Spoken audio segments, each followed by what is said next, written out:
안녕하십니까. सभी को नमस्ते। 하나님 은혜로 이런 귀한 집회를 할 수 있어서 얼마나 감사한지. परमेश्वर के अनुग्रह से इतने मूल्यवान सेमिनार को हम कर पा रहे हैं, इसलिए मैं बहुत धन्यवादित हूँ। 제가 여러분들께 하고 싶은 많은 이야기들이 있는데 मैं आप लोगों से तो बहुत सारी बातें बोलना चाहता हूँ, 이야기의 중심은 예수 그리스도입니다. लेकिन उन सारी बातों का जो केंद्र है वो यीशु मसीह है। 사람이 죄에서 벗어나서 하나님 나라에 가기를 원합니다. बहुत सारे लोग पाप से छुटकारा पाकर स्वर्ग के राज्य में जाना चाहते हैं, 그래서 일할 수 있는 분은 오직 예수 그리스도밖에 없습니다. लेकिन उसके लिए काम कर सकने वाला केवल यीशु मसीह ही है। 저도 그런 이야기를 좀 하려고 합니다. तो आज हम थोड़ी ऐसी बातें बोलने वाले हैं। 제 12장 1절부터 14절 사이 있는 말씀을 읽겠습니다. आज निर्गमन के 12 अध्याय के 1 से लेकर 14 वचन तक हम पढ़ेंगे। 12장 1절부터 읽겠습니다. निर्गमन के 12 अध्याय के 1 वचन से मैं पढ़ूंगा। 여호와께서 애굽 땅에서 모세와 아론의 길을 가라사대 फिर यहोवा ने मिस्र देश में मूसा और हारून से कहा, 이달로 너에게 달의 시작 곧 해의 첫 달이 되게 하고 यह महीना तुम लोगों के लिए आरंभ का ठहरे, अर्थात वर्ष का पहला महीना यही ठहरे।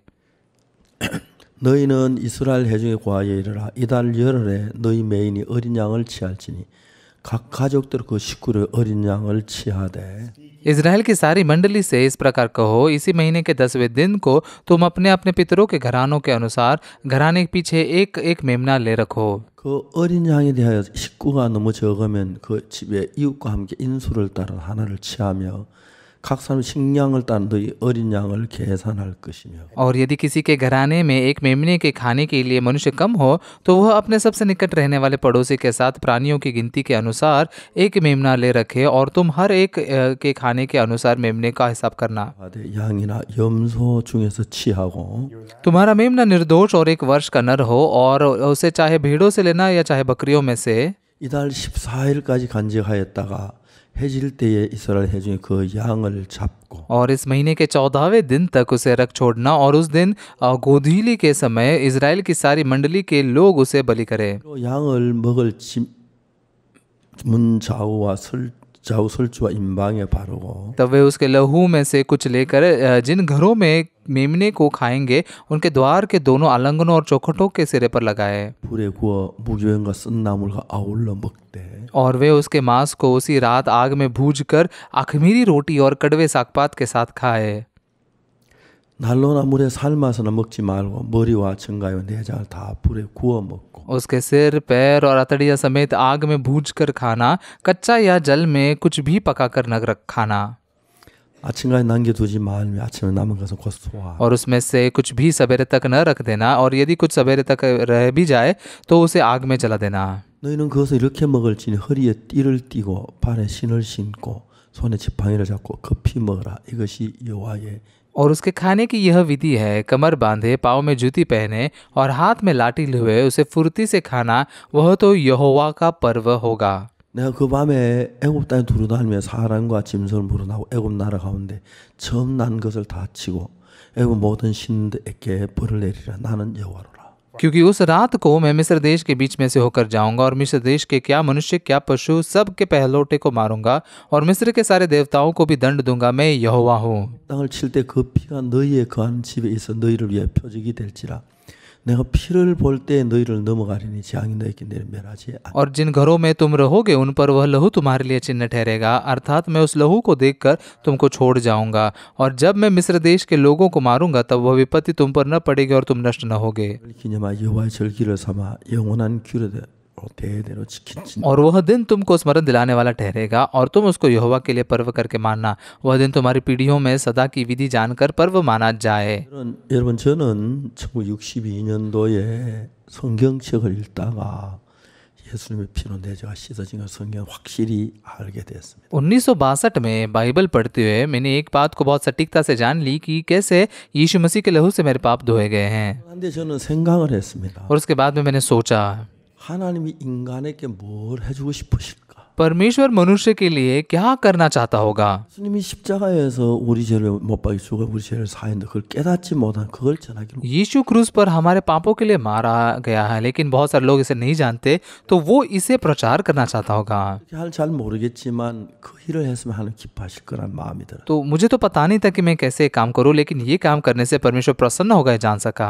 학교를 갈 수도 길을 열어주시고 और परमेश्वर ने मुझे मिशनरी स्कूल में जाने के लिए भी मार्ग खोला। 끌어주셨습니다. और मुझे वहाँ से पर चलाया। 제 आ들이 1974년에 태어났습니다. 1974 में मेरा बेटा पैदा हुआ। 우리 집은 그 연대를 정확히 지킵니다. मेरे परिवार में जो साल होता है उसे बहुत ही सटीकता से पालन करते हैं। 저는 1944년생이고 मैं 1944 में पैदा हुआ 아들은 74년생이고 और मेरा बेटा जो है 1974 में पैदा हुआ 저는 2004년생입니다. और फिर मेरा पोता जो है वो 2004 में पैदा हुआ। 30 सालों का ऐसा फर्क है बराबर। 7월생입니다. और हम सब के सब जुलाई में पैदा हुए हैं। 정확히 지켰습니다. हमने वादा बहुत ही पक्का पालन किया है। 제 아들이 태어나는 74년 तो 1974 में जब मेरा बेटा जन्मा 그리고 그 해에 아버지께서 세상을 떠나셨습니다. उसी साल में मेरे पिताजी गुजर गए, दुनिया छोड़ के गए। 제가 아버지가 세상 떠나신 그날 तो जिस दिन मेरे पिताजी इस दुनिया को छोड़कर चले गए 아침부터 많은 문상객들이 와서 하루 종일 있었습니다. सुबह से बहुत सारे मेहमान आए थे और मुझे वहाँ पर पूरे दिन भर रहना पड़ा। 1시가 돼서 문상객들이 다 이제 끊어졌고 रात को 11 बजे सारे मेहमान फिर चले गए। 밖에 나와서 뒤뜰에 갔습니다. तो फिर बाहर गया और पीछे के आंगन में चला गया। 별들이 막 반짝반짝 비치는 깜깜한 밤인데 आसमान में तारे चमक रहे थे, बहुत ही अंधेरी भरी रात थी। 상복을 입었으니까 아무 땅바닥에 무릎을 꿇고 मैंने तो अंतिम संस्कार के वो वस्त्र पहने थे, इसलिए जमीन पर ही मैं घुटने भी टेक सका। 내 마음에 하나님께 그렇게 감사해 본 적이 없었습니다. मेरे मन में मैं परमेश्वर के प्रति इतना कभी धन्यवादित हुआ नहीं था। 하나님 감사합니다. परमेश्वर धन्यवाद।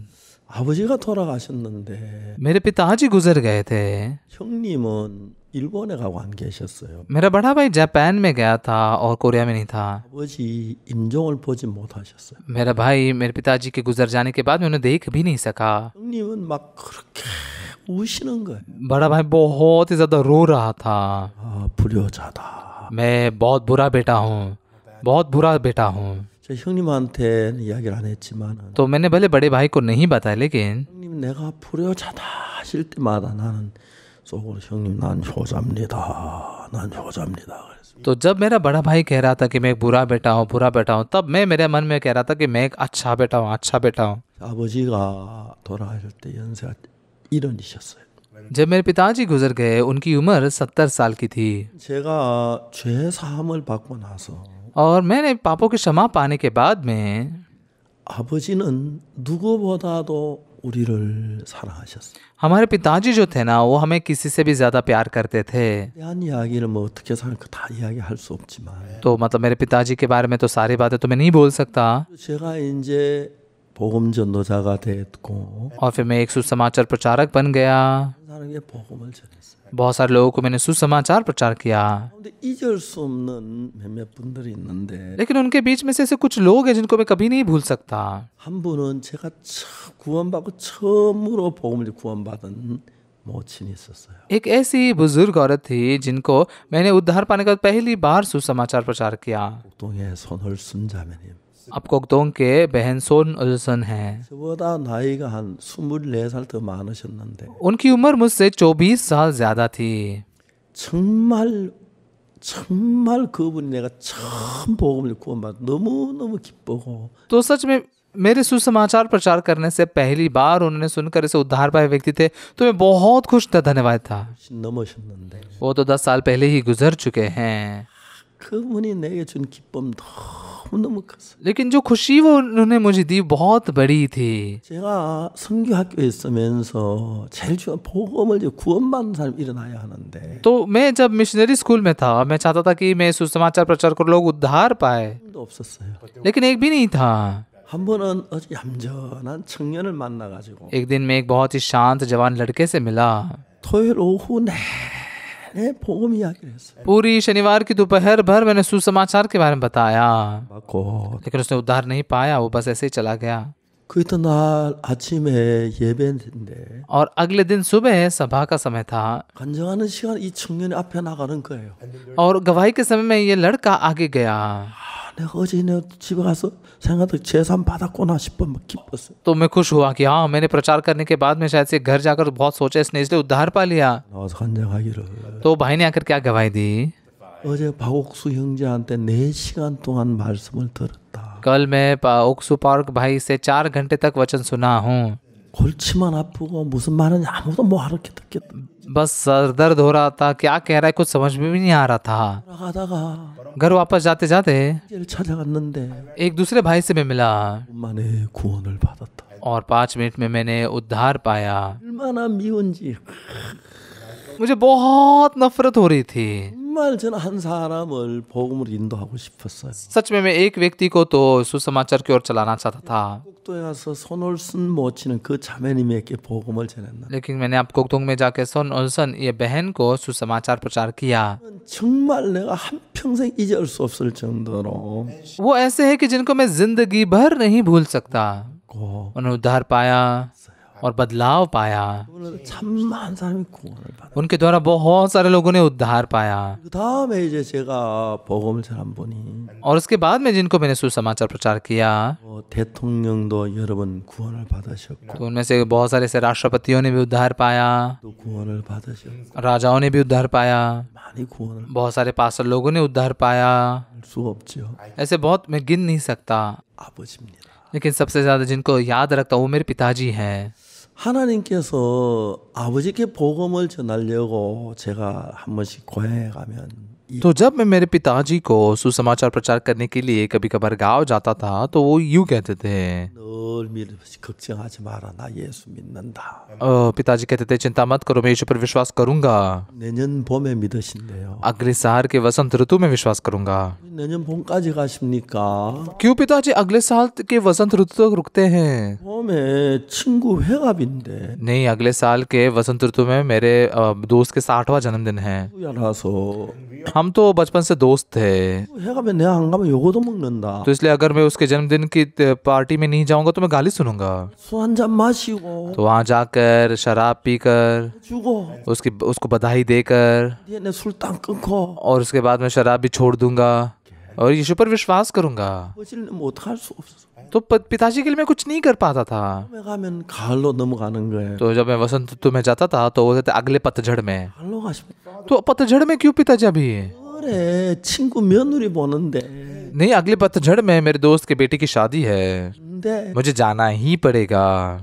친구들이 그렇게 좋으셨어요. तो पिताजी को उनके दोस्त इतने बहुत पसंद थे, 진짜 친구가 그 시입이 너무 좋으셨어요. तो सच में दोस्तों के साथ में उनका नाता बहुत अच्छा था। 이게 10년이 지났어요. तो इसलिए इस प्रकार से 10 साल बीत गए। 아버지는 고향에서 형님이 모시고 있었는데 तो मेरे पिताजी गांव में बड़े भाई के साथ में रहते थे। 저 옛날에 살던 집 아주 낡은 시골 초가집이었는데 हम जो रहते थे घर में वो पुराना गांव में छोटा सा ऐसा एक घर था। 우리 집이 초가집인데 그 집을 바꾸고 싶어요. मेरे बड़े भाई हमारा जो घर जो झोपड़ी के समान था उससे बदलना चाहते थे। 일본에서 삼촌이 오셨는데 एक दिन जापान से मेरे चाचा जी आए थे। 삼촌은 일본 히로시마 유키 쪽인데 토건업을 해서 돈을 잘 벌어요. तो मेरे जो चाचा है वो जापान में हिरोशिमा में सिविल इंजीनियरिंग का काम करते थे और बहुत पैसे कमाते थे। 이 삼촌 내가 집을 지으려고 하는데 तो एक दिन मेरे बड़े भाई ने कहा, चाचा जी मैं घर बांधना चाहता हूँ, 좀 도와주시면 안 되겠습니까? क्या आप मेरी थोड़ी मदद नहीं कर सकते हैं? 아 삼촌이 일본 사실 완전 일본식이 됐어요. तो मेरे चाचा जापान में रहकर पूरे जापानीज जैसे बन गए थे। 보통 한국 사람 그래 그러냐 내가 뭐 많이 뭐 좀 도와줄게 좀 도와주는데 तो कोरियन लोग क्या कहते हैं, हाँ ठीक है ऐसा है क्या, मैं ज़्यादा तो नहीं थोड़ी बहुत मदद करूँगा। 저는 안 그러셨어요. लेकिन मेरे जापान के चाचा जी ने ऐसा नहीं कहा, 너 못 도와준다. नहीं मैं तेरी मदद नहीं कर सकता। 딱 잡았대. बहुत ही सख्ती से उन्होंने काट दिया 다가 और मैं सुन रहा था बगल में। 얼마나 섭섭할까 생각. तो मतलब भाई को कितना बुरा लगा होगा ऐसा मैं सोच रहा था। 삼촌이 이야기를 하셨어요. लेकिन चाचा जी ने कहा, 그 대신에 लेकिन उसके जगह 회사에 와서 일을 해라. तुम हमारी कंपनी में आकर काम करो, 월급 줄게. मैं तुम्हें तनख्वाह दूंगा। 그러면서 내가 그래 넌 조카니까 내가 잠재워줘 밥. तो उन्होंने कहा कि तू मेरा भतीजा है इसलिए मैं तुझे सोने की जगह दूंगा, खाने के लिए खाना दूंगा। 일본이 임금이 한국의 10배였어요. तब जापान में जो कमाई थी वो 10 गुना ज्यादा थी कोरिया के मुकाबले। 6월 동안 일하면 तो अगर 6 महीने के लिए काम करते थे तो 지을 만한 돈이 되는 거예요. घर बांधने लायक पैसे मिल जाते थे। 일본 가시기로 했어요. तो इसलिए मेरे भाई ने जापान जाने के लिए तय किया। 일본 가시면서 그냥 가신 게 아니고 तो जब वो जापान में गए तो ऐसे ही नहीं गए, 의논했어요. उन्होंने मुझसे मेरे साथ चर्चा की। 일본 가 있는 동안에 जब मैं जापान में जा रहा हूँ 아버지를 좀 모시면 어떡해. तो तब तक तू पिताजी को अपने पास में रखना। 좋습니다. मैंने कहा हाँ भाई ठीक है, अच्छा है।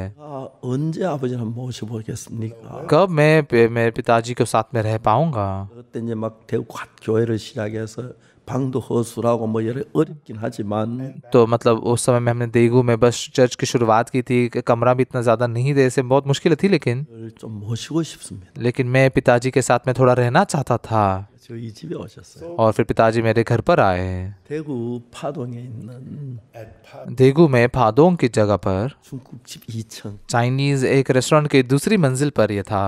교회가 있었는데 तो वहाँ पर हमारा छोटा सा चर्च था।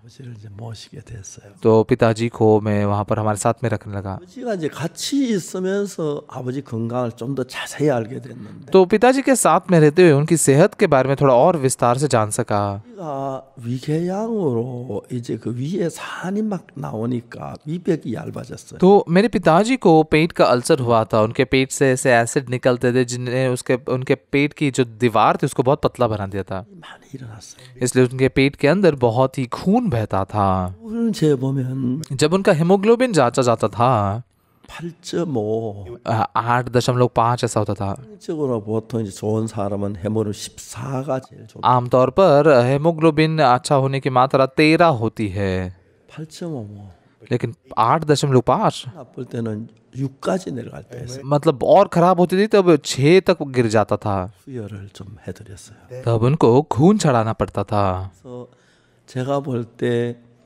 아버지 오래도 못 사실 것 같은 마음이 들었어요. तो इसलिए मेरे पिताजी को देखते हुए ऐसा मन आया कि ये ज़्यादा लंबा समय जी नहीं पाएंगे। 나이 많으신 아버지가 돌아가신다면 तो अगर मेरे बुजुर्ग पिताजी गुजर जाते हैं तो 아무 문제도 없는데 तो मतलब कुछ समस्या है ही नहीं, 내 사함을 받지 못하고 가신다면 लेकिन अगर वो पापों की क्षमा पाए बगैर गुजरते हैं तो 평생 내 마음에 맺힐 것 같은 거예요. जिंदगी भर ये बात मेरे मन में अटकी रह जाएगी। 그래서 그때 아버지 우리 집에 6개월 동안 계신 게 그게 너무 고마웠어요. तो इसलिए उस समय 6 महीने के लिए पिताजी मेरे घर पर थे, इस बात के लिए बहुत धन्यवाद था। 아버지가 더 오래 사실 수 없는 것 같았어요. तो एक दिन ऐसा लगा कि पिताजी और ज्यादा जी नहीं पाएंगे, 칠까 싶었어요. कुछ महीने तो ही जिंदा रह पाएंगे ऐसा लगा। 아버지를 모시면서 और पिताजी के साथ में रहते हुए 목사인데 मैं पास्टर हूँ, 살아가시지 못한다면 그 내가 얼마나 내 가슴 아플까. तो अगर वो स्वर्ग में नहीं जा पाएंगे तो मेरे मन में कितना दर्द होगा। 아버지가 잘 받아들이질 않으셨어요. लेकिन पिताजी बातों को स्वीकार नहीं कर रहे थे, 마음이 어떻게 할 바를 몰랐어요. तो मुझे नहीं पता था मैं क्या करूं उनके मन के लिए। 날인데 अगला दिन था, 아버지가 아침인데 저를 불렀어요. सुबह सुबह का समय था और पिताजी ने मुझे बुलाया। 제 딸 아이의 이름이 은숙인데 अब मेरी बेटी का नाम उनसुक है। 제가 방에 저를 부르실 때는 तो जब मेरे पिताजी मुझे बुलाते थे, 은숙이 애비 밖에 있나 그렇게 부르셨어요. उनसुक के पिताजी बाहर हो क्या ऐसे बुलाते थे। 네 아버지. मैंने कहा हाँ पिताजी। 아버지 방에 들어갔어요. तो मैं पिताजी के कमरे में गया। 아버지 그날 누워 계시다가 उस दिन पिताजी ऐसे लेटे हुए थे 들어가니까 और जब मैं अंदर गया 앉으셨어요. तो उठकर वो बैठ गए 뭔가 이야기를 하시려고 일어나 앉으셨는데 और मतलब कुछ तो बोलने के लिए वो ऐसे उठे थे 왁 하시더니 और फिर उन्होंने उल्टी की। 깜짝 놀랐어요. आश्चर्यचकित हो गया मैं। 입에서 피를 토하시는 거예요. उनके मुंह से वो खून की उल्टी करने लग गए। 생전 그런 걸 처음 봤어요. जिंदगी में पहली बार ऐसा देख रहा था मैं। 얼마나 놀랐는지 몰라. कितना मैं आश्चर्यचकित हो गया। 엉엉 울고 तो मेरी पत्नी बहुत रो रही थी। 그래서 그 장면을 보고 아버지하고 저하고 제 아내하고 셋이 똑같은 생각을 해요. तो वो दृश्य को देखकर मेरे पिताजी, मैं और मेरी पत्नी, हम तीनों ने एक ही बात सोची। 이게 우리 아버지 마지막이구나. ये मेरे पिताजी का आखिरी समय है, यही बात सोची हमने। 제 아내 엉엉 울면서 피를 다 닦아냈어요. मेरी पत्नी बहुत रो रही थी और उसने खून को साफ किया 새 요에다가 아버지가 시신을 눕혀드렸어요. और पिताजी को एक नई बेडशीट डालकर वहाँ पर लिटा दिया 그리고 할 말이 없는 거예요. और फिर बोलने के लिए कुछ था ही नहीं। 아버지께 물었습니다. 아버지 괜찮습니까? मैंने पिताजी से पूछा, पिताजी आप ठीक हो ना? 그래 괜찮다. हाँ ठीक हूँ मैं। 제가 이야기를 했어요. तो मैंने उनसे कहा, 아버지 형님도 안 계시고 अब पिताजी बड़े भाई भी यहाँ पर नहीं हैं। 이래 아버지가 돌아가시면 अगर पिताजी आप गुजर जाते हैं तो 우리 아버지 생각이 날 때 जब हमें आपकी याद आएगी पिताजी, 아버지 목소리라도 듣고 싶어서 कम से कम आपकी ऐसी आवाज़ तो सुनना चाहेंगे। 옴기 장치를 했습니다. तो पिताजी मेरे पास में ये टेप रिकॉर्डर है, 이 저희들이 하고 싶은 얘기를 하시면 तो अगर आप जो हमसे बोलना चाहते हो बोलेंगे तो 아버지 돌아가신 뒤에 आपके गुजर जाने के बाद 산 날이나 आपके यादगार उस दिन में या जब भी हम सबको आपकी याद आएगी, 목소리를 듣고 싶어요. हम परिवार वाले इकट्ठा होकर आपकी आवाज़ सुनना चाहेंगे।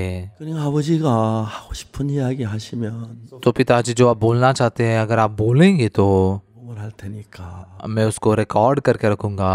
않으시면 저들에게 하고 싶은 얘기 말씀해 तो 주세요. इसलिए अगर आप ठीक हो तो आप जो चाहते हो वो हमसे बोल सकते हैं। 아버지는 누우셔서 하늘 보고 누우셔서 तो पिताजी लेट कर ऐसे आसमान की ओर देख रहे थे। 딱 मैंने कहा ठीक है, अच्छी बात है, 안 그래 너희들에게 하고 싶은 이야기가 있다. मैं भी तुम लोगों से बहुत कुछ बोलना चाहता हूँ। 1시간 동안 पिताजी 1 घंटे के लिए 우리가 몰랐던 여러 가지 이야기도 하시고 마음의 이야기를 다 하셨어요. उन्हें कई सारी ऐसी बातें बोली जो हम नहीं जानते थे, उनकी मन की बातें सब बोल दी। 유언이죠. तो फिर वो तो उनके आखिरी शब्द थे ना, 다 마쳤어요. तो सारी चीज़ें फिर ख़त्म हो गई। 마지막에 하시는 말씀이 आखिर में उन्होंने क्या कहा, 만일에 내가 죽거든 अगर मैं मरूंगा 뭐 재산이나 땅 몇 마지기 뭐 집 있고 이런 거 가지고 서로 다투지 마라. हमारी थोड़ी बहुत जो संपत्ति है, घर है, ज़मीन है, उसके लिए तुम झगड़ा मत करना। 그리고 내 몸에 옷을 갈아입힐 사람은 서당 마을의 김 씨를 불러라. और फिर मेरे शरीर पर ऐसे कपड़े पहनाने वाला जो है ये इस गांव के मिस्टर किम, इनको बुलाओ। 사람은 내가 어릴 때 잘 돌봐줬기에 나를 만지고 더럽다고 안 할 거다. तो बचपन से मैंने उनकी बहुत देखभाल की है, इसलिए वो मुझे छूते हुए गंदा नहीं मानेंगे। 당신은 뒷골에 너 어머니 산소가 자주 자리가 좋다. 그 옆에 하면 된다. और फिर मुझे गाड़ने के लिए वहाँ पर पहाड़ के पीछे तुम्हारे माँ के कब्र के नज़दीक में अच्छी जगह वहाँ पर गाड़ देना। 유언을 마치셨어요. इस प्रकार से उन्होंने उनके आखिरी शब्द खत्म किए।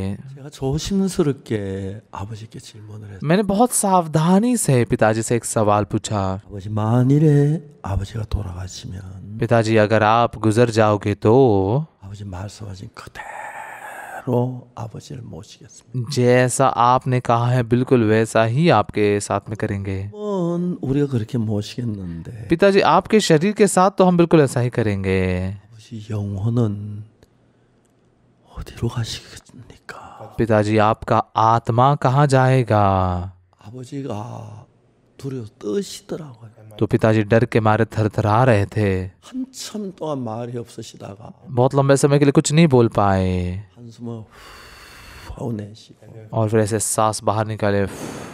내가 하늘나라에 가고 싶다. मैं स्वर्ग में जाना चाहता हूँ, 근데 लेकिन 못 늦었다.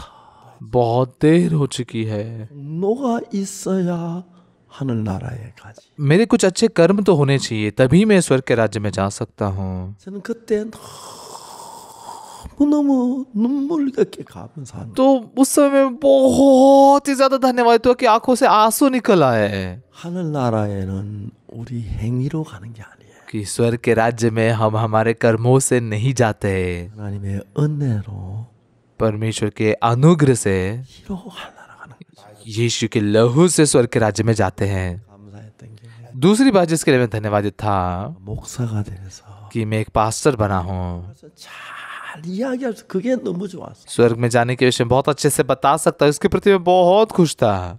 아버지가 그 누워 계시게 하고 तो पिताजी बस लेटे हुए थे 2시간 가까이 और लगभग 2 घंटे के लिए 내가 복음을 전했습니다. मैंने पिताजी को सुसमाचार प्रचार किया। 아버지, 우리는 우리가 선하리라 공로로 하늘나라 가는 게 아닙니다. पिताजी, हम हमारे कुछ अच्छे और भले कामों से स्वर्ग में नहीं जाते हैं। 내가 있기 때문에 हम में सब में पाप है, 받아야 하는데, इसलिए हमने नाश ही होना चाहिए था। 예수님의 그 십자가의 피로 우리 죄를 사했기 때문에 लेकिन यीशु मसीह के लहू ने, क्रूस पर बहाया लहू ने हमारे पापों को धोया। 그로 말미암아 죄 사함 받는 그 이야기를 자세히 설명을 했어요. इसलिए विश्वास के द्वारा हम पापों की क्षमा पाते हैं। इस बात को मैंने उनको बहुत ही ध्यान से समझा कर बताया। 그것은 बहुत अद्भुत बात क्या है, 아버지가 믿으셨습니다. अस्तित्व में मेरे पिताजी ने इस बात पर विश्वास किया। 제가 막 눈물겹게 감사했어요. मेरे आंखों से आंसू निकल, इतना मैं धन्यवादित हुआ। 말로 말씀하셨습니다. पिताजी अकेले बात कर रहे थे। 하나님 परमेश्वर, यीशु, 감사합니다. धन्यवाद, 모든 죄를 십자가의 피로 다 씻어주시고 मेरे सारे पापों को आपने क्रूस पर के लहू से धो दिया। 감사합니다. धन्यवाद। 혼자서 아버지 말로 이야기를 하는 거예요. तो अकेले ही पिताजी ऐसे बोल रहे थे। 너무 아버지의 죄 사함 받고는 기뻤어요. तो पिताजी भी पापों की क्षमा पाकर बहुत खुश हुए। 아버지 교회 한 번도 안 와보셨지만 पिताजी एक बार भी चर्च नहीं गए थे। 대구 있을 때 우리 교회 안에서 교회에서 계셨지만 तो मतलब मैं जब देगू में था तो हम भी चर्च में ही थे, तो वो चर्च में ही रह रहे थे। 아버지가 변하시는 거예요. लेकिन उस दिन से मेरे पिताजी बदल गए। 전에 하지 않는 말씀. जिंदगी में ऐसी बातें कभी नहीं बोली थी, वैसी बातें बोलने लगे। 세상을 떠나실 때 고향에 떠나시기 좋을 것 같다. पिताजी के मरते समय अगर वो गांव में गुजर जाए तो बहुत अच्छा रहेगा। इसलिए 술 하나 빌려가지고 아버지 고향으로 모셨습니다. तो इसलिए हमने एक एम्बुलेंस किराए पे ली और हमारे पिताजी को गांव ले गए। 그 이튿날 아침에 주무시고 일어나셔서 अगले दिन सुबह जैसे वो सोकर उठे, 아버지가 말씀하셨어요. पिताजी ने कहा, 야, 어제 그 앰뷸런스인가 뭔가 और कल वो जो क्या वो एम्बुलेंस जो थी, 내가 그 타고 너무 편안하게 왔다. उसमें बैठकर जब मैं आया बहुत आराम से आया। 몸이 안 좋아서 불편할 것 같았는데 मुझे लगा मैं बीमार हूँ, मुझे तकलीफ होगी, 평안히 왔다. लेकिन बहुत ही अच्छे से शांति से आया।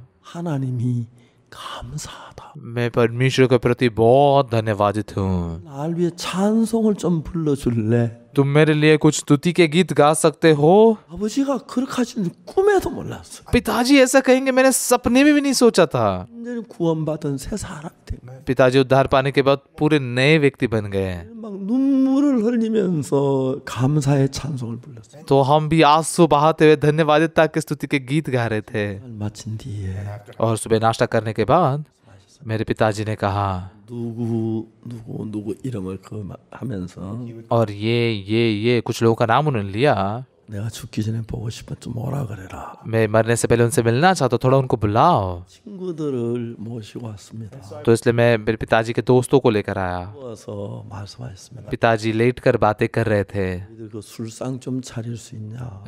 क्या तुम थोड़ा शराब पीने के लगा सकते हो? तो इसलिए शराब के लिए टेबल लगाया। 애들 한잔 하게. तुम भी एक गिलास पी लो, 이제 가네. मैं अभी जा रहा हूँ। 나는 우리 둘째 은숙이 애비 믿는 예수님 믿고 मैं उस यीशु पर विश्वास करता हूँ जिसमें मेरे छोटा बेटा अंशक का पिता विश्वास करता है, और मैं स्वर्ग में जा रहा हूँ। 내가 가 좋은 자리를 많이 맡아 놓을 테니까 मैं जाकर अच्छी अच्छी जगह सब पकड़ के रखता हूँ तुम्हारे लिए। 우리는 이 선산 땅에서 태어나서 여기서 한평생 살았는데 हम तो यही संसार में पैदा हुए, जिंदगी भर यहीं रहे हैं, 우리가 자녀를 지는데 얼마나 우리가 좋고 재미가 있었나. तो हम अब तक कितने मजे में और आनंद से जिए हैं। 다음 세상에 가서 그렇게 하자. तो दूसरी दुनिया में जाकर भी हम ऐसा ही करेंगे। 둘째 은숙이 애비 믿는 예수님 믿고 하늘나라 간다. तो मैं भी वो अंशक के पिता, मेरा बेटा जो है वो जिस यीशु पर विश्वास करता है उस पर विश्वास कर मैं स्वर्ग में जा रहा हूँ। 믿고 하늘나라에서 만나자. तुम भी उसी यीशु पर विश्वास करो, फिर हम स्वर्ग में मिलेंगे। 그리고 한 사람 우리 친척 오는 사람마다 예수 믿으라고 권하고 और हर कोई व्यक्ति, हमारे रिश्तेदार जब मिलने के लिए आते थे कहते थे कि यीशु पर विश्वास करो, 잠이 들으셨어요. और शाम को वो सो गए। 이따 아침에 코를 골면서 주무시다가 तो अगले दिन सुबह वो ऐसे खर्राटे मारते सो रहे थे, 네, 숨을 거두셨어요. और फिर सुबह ही उनकी सांस रुक गई। 전 막 우리 아버지가 하늘나라 가겠다. तो मैंने सोचा मेरे पिताजी स्वर्ग में जाएंगे। 그래서 나는 불효자다. 불효자. बड़े बड़े भाई आकर हमेशा कहते मैं बुरा बेटा हूँ, बुरा बेटा हूँ। इतना वो दुखी हुए हैं। 저는 나는 लेक, 효자다. लेकिन मैं कह रहा था मैं एक अच्छा बेटा हूँ, अच्छा बेटा हूँ। पिताजी क्योंकि स्वर्ग में गए ना। 몸 가신 일이 있어서 내가 पिता 모실 수 있었고 बड़े भाई को जापान में जाना पड़ा, 너무 감사해. इसलिए पिताजी मेरे साथ में रह रहे थे और तभी उसके दौरान उस स्वर्ग में जा सके से धन्यवादित हूँ। 아버지 돌아 난 한 달 동안은 और पिताजी के गुजर जाने के 1 महीने बाद था, 어머면 아버지가 꿈에 보이는 거예요. जब मैं आंखें बंद करता था पिताजी सपने में दिखते थे। 하늘나라 가서 감사하지만 पिताजी स्वर्ग में गए इसलिए धन्यवादित तो मैं हुआ, 너무 섭섭하고 그랬어요. लेकिन पिताजी को सपने में देख के बहुत बुरा लगता था। 지난 뒤에 1 महीने के बाद 제가 이제 꿈에서 아버지 그만 보고 싶습니다. मैंने कहा परमेश्वर अभी मैं मेरे पिताजी को सपने में नहीं देखना चाहता। 정말 우리 아버지를 구하는 너무 기뻤어요. सच में मेरे पिताजी के उद्धार पाने से मैं बहुत ही खुश हुआ। 이 빈소를 만들려고 하시는데 मेरे बड़े भाई जो थे उनके लिए एक कब्र बनाना चाहते थे। 아버지 예수 믿고 구원받았으니까 안 해도 됩니다. मैंने कहा पिताजी यीशु पर विश्वास करके उद्धार पाए, ऐसा नहीं करेंगे तो भी चलेगा। 말씀하셨어요. बड़े भाई ने कहा 나 이거 아무 쓸모없는 것인 줄 안다. मैं जानता हूँ ये सारी चीजें बेकार की चीजें हैं, 그래서 내가 하도 불효해서 लेकिन मैं एक बहुत ही बुरा बेटा ऐसा दिख रहा हूँ, इसलिए बहुत तकलीफ में हूँ। 이거라도 하면 좀 덜 할까 싶어 할 때 아무 소리 하지 마라. तो कम से कम ये तो करके थोड़ा कम दिखूंगा, इसलिए कुछ में बोलना मत मुझे। 한 달에 2번씩 아침에 일어나서 빈소에 고걸하시고 슬퍼하셨어요. तो मेरे बड़े भाई जो थे महीने में 2 बार सुबह उठकर उस कब्र पर जाकर रोते थे। 그래서 너무너무 기뻤습니다. मैं मेरे पिताजी स्वर्ग के राज्य में गए थे इसलिए बहुत धन्यवादित था। 가족들이 다 구원을 받고 और फिर मेरे सारे परिवार वालों ने उद्धार पाया। 작은 아버지, 작은 엄마 구원 받으시 जापान के चाचा जी चाची वो सब उद्धार पाए, 구원 받고 सारे मेरे चचेरे भाई लोग उद्धार पाए। 정말 너무너무 감사한 거예요. मैं बहुत ही धन्यवादित हूँ। 우리가 인생을 사는데 हम जब हमारे जीवन को जीते हैं 고생스러워도 잠깐이고 तो मतलब भले तकलीफ में हो फिर भी थोड़े समय के लिए है, 또 잠깐입니다. खुशी भी थोड़े समय के लिए ही है। 세상은 영원하기 때문에 वो अगली जो दुनिया है वो तो अनंतकालिक है। 우리가 죄 사함을 받지 못하고 간다면 अगर सच में हम बिना पापों की क्षमा पाए अगर जाते हैं तो 진짜로 우리 죄를 다 사해 줬는데 यीशु ने तो मुफ्त में ही हमारे सारे पापों को धो दिया है। 라고 한다면 अगर लेकिन हम अपने आप को पापी कहते हैं 얼마나 마음이 아파하시겠습니까? तो यीशु के मन में कितना दर्द होता होगा। 죄 사함을 받아야 합니다. तो इसलिए हमने पापों की क्षमा पानी जरूरी है। 사함을 받는 이 이야기가 तो पापों की क्षमा पाने की ये जो कहानी है 성경 전체가 다 그 이야기예요. ये पूरा बाइबल जो है ना इसी के बारे में बताती है। 방법으로 저런 방법을 저런 방법으로 했어요. लेकिन इस तरीके से उस तरीके से वैसे वैसे बताया गया है। 우리는 출애굽기 12장 6월절에 관한 이야기를 했어요. आज हम निर्गमन के 12 अध्याय के फसह के पर्व के बारे में बात कर रहे हैं। 한번 읽어볼 때 들어보세요. तो यहाँ पर जब हम पढ़ते हैं आप थोड़ा सुनिए।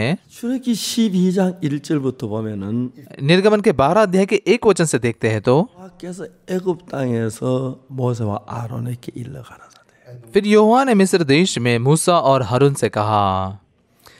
2절 वचन 2 달의 시작 곧 해 첫 달이 되게 하고 यह महीना तुम लोगों के लिए आरंभ का ठहरे अर्थात वर्ष का पहला महीना यही ठहरे।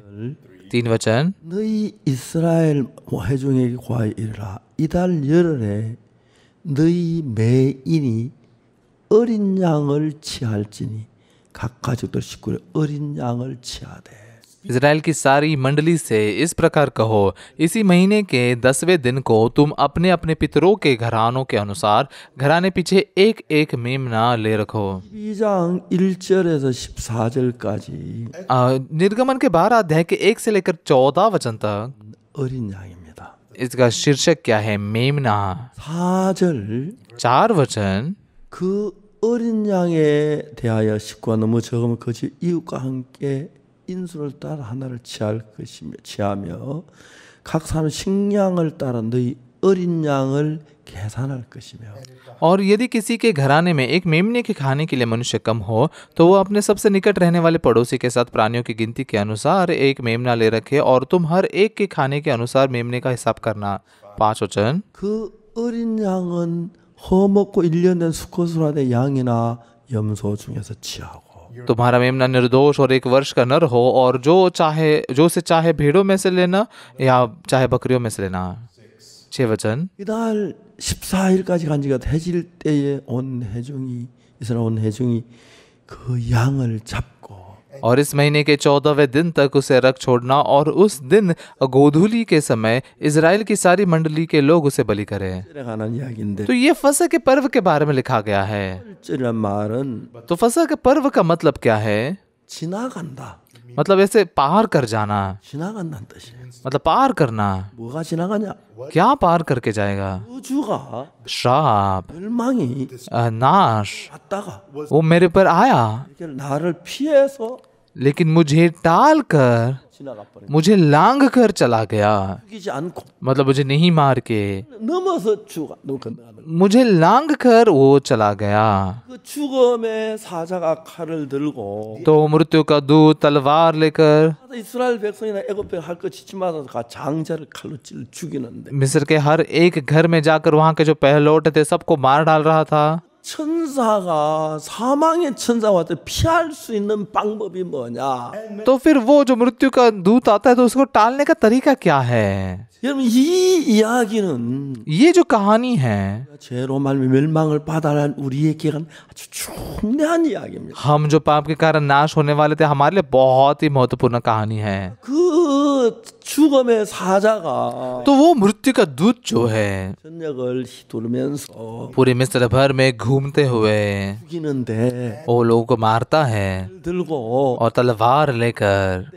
लेकिन 여기에 이제 그 사람을 살리는 주제가 लेकिन यहाँ पर लोगों को बचाने वाली चीज वो क्या है? 어린 양이라는 것입니다. वो है मेमना। 어린 양을 미리 정해 준비했다가 तो मेमने को पहले तय करके तैयार करके रखे 14일 पहले महीने के 14वें दिन, 그 1월 14일 저녁 해질 때에 पहले महीने के 14वें दिन में जब सूरज ढलेगा 어린 양을 잡아서 तो उस मेमने को मार कर, 양의 피를 가지고 받아서 महत्वपूर्ण बात के उस मेमने का लहू लेकर 헐주와 임방에 발라라. दरवाजे के अलांगनों और चौखटों पर लगाया जाएगा।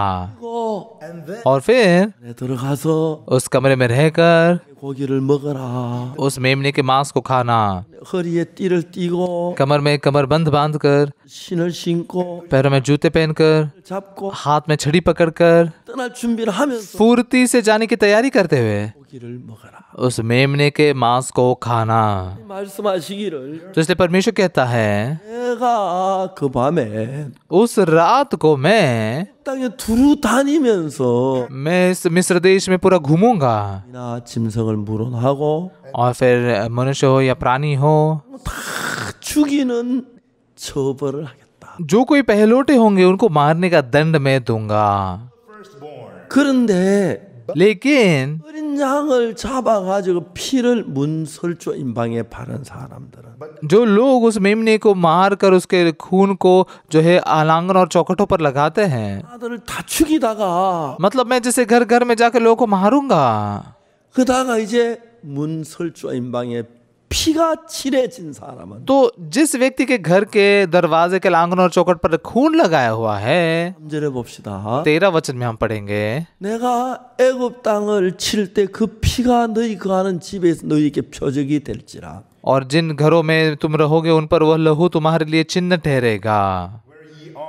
내가 피를 볼 때에 너희를 넘어가리니 अर्थात मैं उस लहू को देकर तुमको छोड़ जाऊंगा 재앙이 너희에게 내려 멸하지 아니하리라. और वह विपत्ति तुम पर न पड़ेगी और तुम नष्ट न होगे।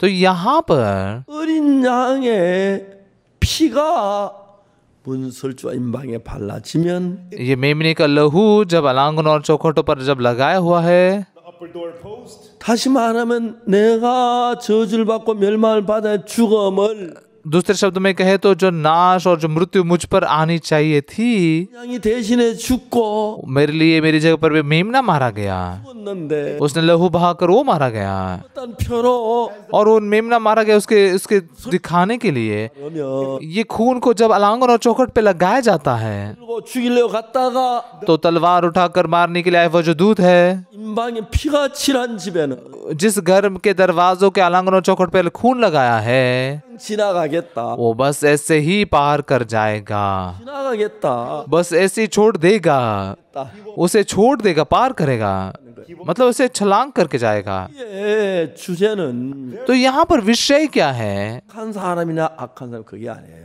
अच्छा व्यक्ति या बुरा व्यक्ति ये विषय नहीं है। 왜냐면 정말 정직한 사람이 아니라 그게 아니고 आप सच में ईमानदार हो या नहीं ये नहीं है। 아니었거나 चर्च कितना गए हैं 했거나 या फिर दान कितने दिए हैं, 배당을 지었거나 कितना ज्यादा चर्च बांधे हैं, 전혀 상관이 없어요. इस बात का बिल्कुल भी लेना देना नहीं है। 뭐가 상관이 있느냐면 तो किस बात का लेना देना है? 양의 피가 우리를 살려요. वो मेमने का लहू हमें बचाता है। 집에는 피가 설주에 와 임방에 발린 거 보니까 और इस घर के दरवाजे के चौखट और आंगनों पे खून लगाया है, 집에는 피가 문에 발려져 있네. और इस घर के दरवाजे पर लहू लगाया है, 누군가 죽었어. मतलब पहले कोई तो मर चुका है, 다들 다음 집으로 가세. तो इसलिए स्वर्गदूत अगले घर में जाएंगे ऐसा कहते हैं। 피가 발려 있네. ओ इस घर पर भी खून लगाया है, 사망이 왔어. यहाँ पर पहले मृत्यु आ चुकी है, 다른 말은 यहाँ पर खून लगाया गया है, मतलब 어떤 말이야? कोई तो मर चुका है। 지나갔나? और कोई दूत यहाँ आया है, मृत्यु आई है यहाँ पर, 가자. तो अगले घर में जाता हूँ। 애굽에 있는 모든 집을 다니면서 मिस्र देश के हर एक घर में जाते हुए 천사 칼을 가지고 장자를 죽이는 무서운 심판이 내린다. तो स्वर्गदूत तलवार से पहलोटों के मारने का एक बहुत ही डरावने न्याय का दिन है वो। 문설주와 임방에 바른 그 피를 보고 लेकिन उस लहू को देखकर जो दरवाजों के अलांगन और चौखट पर लगाया हुआ है, 뽑았다가 तो वो स्वर्गदूत ऐसे तलवार निकालेगा और फिर अंदर रखेगा 집으로 건너. और अगले घर पर चला जाएगा। 그것이 이제 유월절 건너간다. 패소반. तो फसह का पर्व है, मतलब छलांग लगाना, पार करके जाना। 여러분 우리가 하늘나라 가는 것은 तो हमारा स्वर्ग के राज्य में जाना 그래서 가는 게 아니에요. हम भले काम करके नहीं जाते। 잘못된 종교는 तो आज जो गलत धर्म क्या है, 난 일을 강조해서 हमें अच्छे कामों की मांग करके, 도와주고 दूसरों की मदद करके, 하고 ज्यादा प्रार्थना करके, 하고 चर्च में बहुत काम करके और दान देके, ये करके, वो करके, 하늘나라 가고 ऐसा करने से स्वर्ग में जा सकते हैं। 죄를 짓고 거짓말하고 도둑질하고 막 그런 사람들은 멸망 간다. उल्टा जो पाप करते हैं, चोरी करते हैं, झूठ बोलते हैं, ऐसे लोग पक्का नाश होंगे। 대부분의 사람들은 이런 관념을 가지고 있어요. ज्यादातर लोगों के पास में इसी प्रकार की विचारधारणा है। 여러분 오늘 참 많은 교회가 तो इसलिए आज बहुत सारे कलीसियाएं हैं, 기도를 하면 जब हम प्रार्थना करते हैं, पश्चाताप करते हैं, दान देते हैं 그러면 या फिर मेहनत से विश्वास करेंगे, तो अगर कुछ बेहतर करेंगे तो ही स्वर्ग में जा सकते हैं, ऐसा कहते हैं। ऐसा नहीं है। बाइबल कहती है 우리가 뭘 해서 하늘나라 가는 게 아니라 हम कुछ करके स्वर्ग के राज्य में नहीं जाते, 가는데 अनुग्रह से जाते हैं। 내가 कौन सा अनुग्रह? 예수님이 우리가 받아야 할 죄를 다 벌받고 हमारे सारे पापों का दंड जो हमें मिलना चाहिए तो यीशु ने ले लिया। 자에 흘린 그 피를 보고 क्रूस पर बहाए उस लहू को देखकर, 저 피는 예수님이 죽은 피네. ये लहू तो यीशु के मृत्यु का लहू है। 내 모든 죄벌을 다 벌받고 피를 흘리고 죽었네. मनुष्य पर जो सारा पाप का दंड आना चाहिए तो यीशु ने अपने ऊपर लिया, वो मारा गया 이미 끝이 났네. और मनुष्य का न्याय उसके ऊपर खत्म किया गया। 믿음으로 마음에 받아들이면 इसे विश्वास से अगर हम मन में स्वीकार करते हैं 그러면 여러분 하나님은 우리를 멸망치 않고 지나간다. 저주를 받지 않고 지나간다. तो परमेश्वर हमें नाश नहीं करता बल्कि पार करता है, श्राप नहीं देता, पार करके जाता है। 나온 것은 बहुत दुख की बात क्या है, 많은 사람들이 बहुत सारे लोग 믿는다고 하지만 परमेश्वर पर विश्वास करते कहते हुए भी 잘 몰라가지고 बाइबल की असलियत को नहीं जानते। 많이 내고 मैं दशांश ज्यादा दे के, प्रार्थना ज्यादा करके, पापों को सुलझा कर और ये करके वो करके, प्रार्थना करके, अच्छे काम करके, ये करके वो करके और बहुत ज्यादा ये सारी चीजें को करके 왜냐면 क्या करते हैं, 우리가 있는데 तो एक तराजू है। 이쪽에 무거운 것도 하면 이렇게 기울어지죠. इस तरफ अगर मतलब ज्यादा भारी चीज है तो इस तरफ वो आता है, 없으면 이거에 지고 और इस तरफ अगर भारी होता है तो इस तरफ आता है। 아니하면 전혀 기울어져 하늘 날아가고 तो अगर मैं ज्यादा अच्छे काम करता हूँ तो इस तरफ ज्यादा होगा, मैं स्वर्ग में जाऊंगा, 지옥 가고 और बुरे काम ज्यादा करूंगा तो यहाँ पर भारी होगा और मैं नरक में जाऊंगा। 사람들이 많습니다. इस प्रकार से सोचने वाले लोग बहुत सारे हैं। 성경에는 बाइबल में 사실은 이걸 통해서 और फसह के पर्व के इसके द्वारा 앞으로 어떤 사람이 죄 사함, 어떤 사람 하나라 그걸 얘기하는 거예요. यहाँ पर बताया गया कि आगे किस प्रकार का व्यक्ति पापों की क्षमा पाएगा और स्वर्ग में जाएगा। 이 말은 무슨 얘기냐면은 तो इन सारी बातों का मतलब क्या है, 주님이 우리 죄를 위해 십자가에 못 박혀 죽었어. यीशु मसीह हमारे पापों के लिए क्रूस पर मारा गया। 그날 애굽에 심판이 임하는데 तो इसलिए उस दिन मिस्र देश पर न्याय आने वाला था। 다니면 이제 장자를 죽이는데 हर घर में जाकर वो बड़े पहलौटों को मार रहे थे, 이제 뭐 어떤 집은 사느냐? लेकिन कौन से घर में पहलौटे बच जाते हैं? 혈주와 임방에 피를 바른 사람 जिस घर के दरवाजों के लांगन और चौखट पे खून लगाया हुआ है। 만들었습니까? और वो खून कैसे बनाया गया है? 정육점에 피를 샀습니까? क्या उन्हें जाकर खून कहीं से खरीदा है? नहीं, 이 대신 죽어서 उनके लिए मेमना मारा गया है। 죽어야 할 죄 대신에 जिस पापों के लिए मैंने मरना चाहिए, 대신 죽었어요. मेरे लिए वो मेमना मारा गया। 어린 양이 대신 죽어 피를 문설 임방에 발랐기 때문에 और वो मेमने का लहू जो है, जो मेरे लिए मरा, उसका लहू वहां पर लगाया गया है, इसलिए मेरे लिए न्याय खत्म हुआ। 죽을 필요가 없구나 अभी कोई मृत्यु देने की जरूरत नहीं, 하는 것이 इसलिए वो पार करके चला जाता है। इसका मतलब क्या है? 가리키는데 ये यीशु मसीह को, मेमने को दर्शाता है। 보고 말했습니다. एक दिन यूहन्ना ने यीशु को देखकर कहा, 세상 죄를 지고하는 하나님의 어린 양이로다. देखो परमेश्वर का मेमना जो जगत के पाप उठा ले जाता है। 그걸 보고 하나님의 어린 양이라.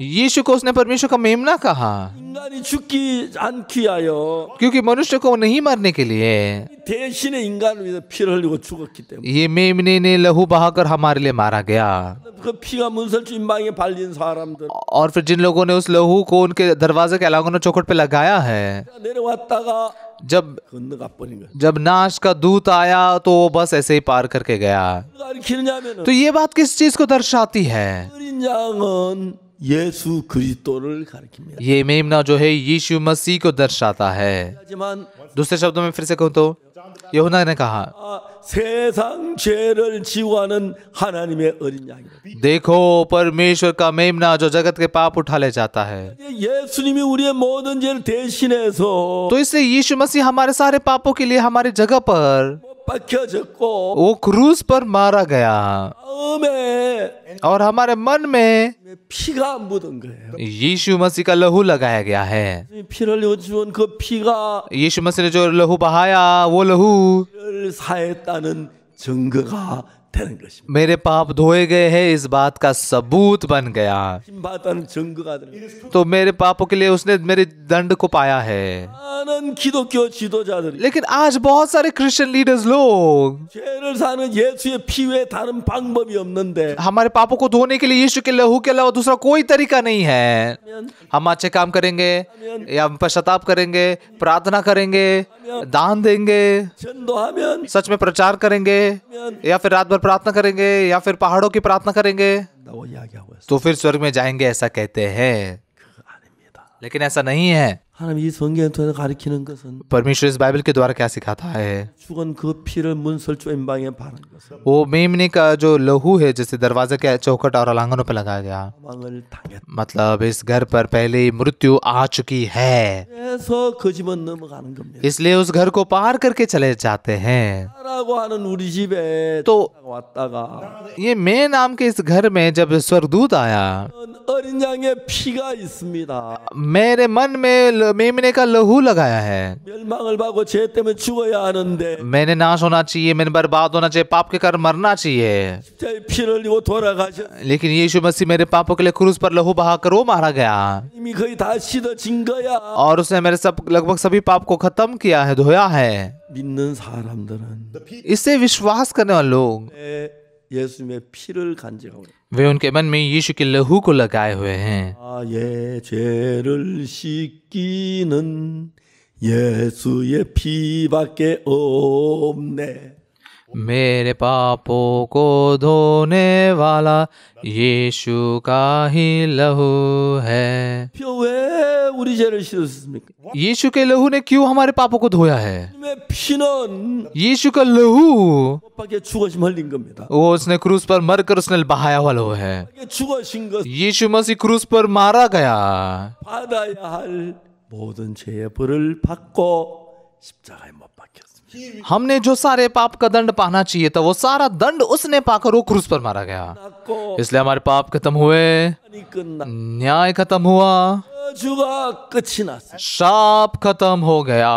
우리는 예수의 피를 바라봅니다. इसलिए हम यीशु के लहू की ओर देखते हैं। 죄를 많이 지었는데 मैंने बहुत ज्यादा पाप किया, 말했는데 झूठ भी बोला, 칠했는데 चोरी भी की। 예수 십자가의 피 वो यीशु का क्रूस पर का लहू, 내 죄를 대신에 십자가에 못 박히셔. उसको क्रूस पर यीशु मेरे पापों के लिए मेरी जगह पर मारा गया। 제 심판이 끝이 났어. वहां पर मेरे पाप का न्याय खत्म हुआ, 내 죄에 대한 저주가 끝이 났어. वहां पर मेरे पापों का श्राप खत्म हुआ। 죄는 다 해결이 십자가에 끝난 거야. अभी मेरे पाप सारे सुलझाए गए हैं, क्रूस पर खत्म हुए हैं। 그걸 믿는 것입니다. इस बात पर विश्वास करना है। 타락한 종교는 लेकिन भ्रष्ट धर्म जो है 피가 아닌 वो यीशु के लहू से नहीं, 하고 बल्कि मैंने कुछ करके, ये करके, वो करके। 성경은 뭐라고 하냐면은 बाइबल क्या कहती है? 2장에서 इफिसियों के 2 अध्याय में 8 वचन में, 너희가 그 은혜를 인하여 믿음으로만 구원 얻었나. क्योंकि विश्वास के द्वारा अनुग्रह ही से तुम्हारा उद्धार हुआ है 너희에게 난 것이 아니라 하나님의 선. और यह तुम्हारी ओर से नहीं वरन परमेश्वर का दान है। 자 이제 우리는 뭘로 말미암아 구원 받습니까? तो हम किस चीज के द्वारा उद्धार पाते हैं? 은혜를 인하여 믿음으로 विश्वास के द्वारा अनुग्रह ही से। 값 없이 주는 거예요. अनुग्रह मतलब जो सेंत में मुफ्त में दी जाती है। 돈을 내지 않았어요. हमने पैसे नहीं भरे, 대가라도 받지 않았어요. हमने पापों के लिए कोई दंड नहीं दिया, 제 대가를 예수님 다 받았기 때문에 क्योंकि मेरे पापों का सारा दंड यीशु ने दिया। इसलिए 심판을 받으셨기 때문에 यीशु ने हमारे पापों का न्याय सहन किया, वो हमारे पापों के लिए मरा। 예수님은 우리 죄값 죽고 यीशु मसीह हमारे पापों की कीमत के लिए मारा गया 이게는 은혜가 되는 것입니다. और हमारे लिए बस अनुग्रह ही है। 해야 할 일 다 우리 아무것도 하지 않아. हमारे लिए सारे काम उसने पूरे किए, हमें कुछ नहीं करने के लिए बचा। लेकिन एक चीज हमने करनी है, 문설주와 임방에 दरवाजों के चौखट और लांगनों पर 칠해야 해요. लहू को लगाना जरूरी है। क्यों? 이미 사망이 지나갔습니다. कि इस घर में से मृत्यु पार करके गई है। 그 죄의 벌을 어린 양이 받았습니다. जो दंड, पापों का दंड मुझ पे आना चाहिए तो मेमने पर चला गया। 마음의 문에 तो मैंने भी मेरे मन के दरवाजे पर 져 있습니다. लहू लगाया हुआ है। 어떻게 마음의 문에 피를 칠해서 पास्टर कैसे अपने मन के दरवाजे को लहू लगाया?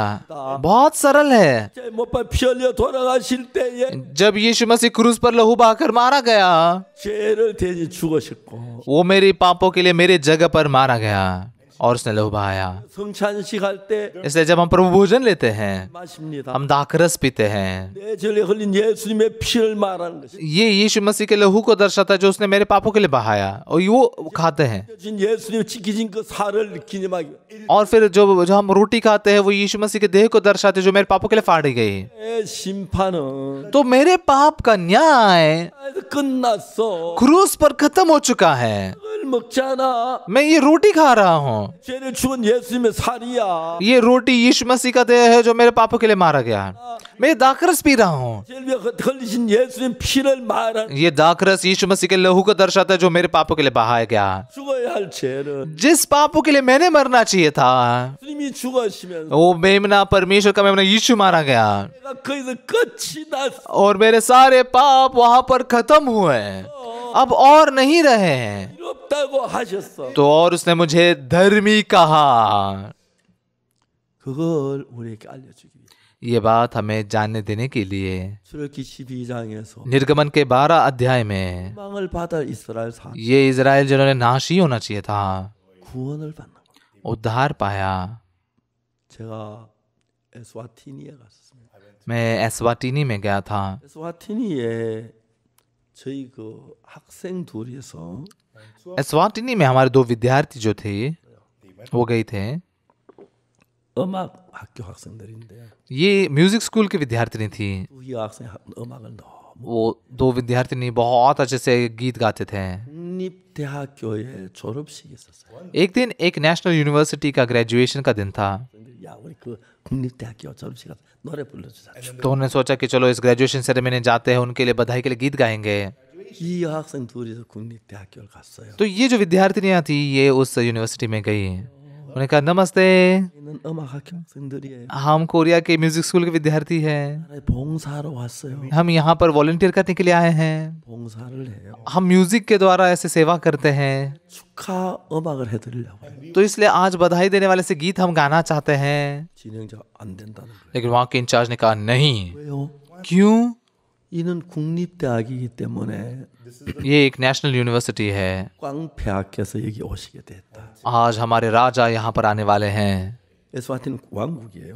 एस्वाटिनी एक राजा के राज्य के अधीन है। 어제 우리는 순서를 전부 짜가지고 국왕에 이렇게 드렸기 때문에 तो उन्होंने कहा कि कल हमने पूरा प्रोग्राम बनाकर राजा को दे दिया है, 이 프로그램은 아무도 못 바꾼다. कोई भी इस प्रोग्राम को बदल नहीं सकता, 너희들 노래하는 게 여기 프로그램 없기 때문에 할 수가 없다. और तुम्हारा गीत गाना इस प्रोग्राम में नहीं है इसलिए तुम नहीं कर सकते। 알았어요. उन्होंने कहा ठीक है। 졸업식 구경만 하는 거.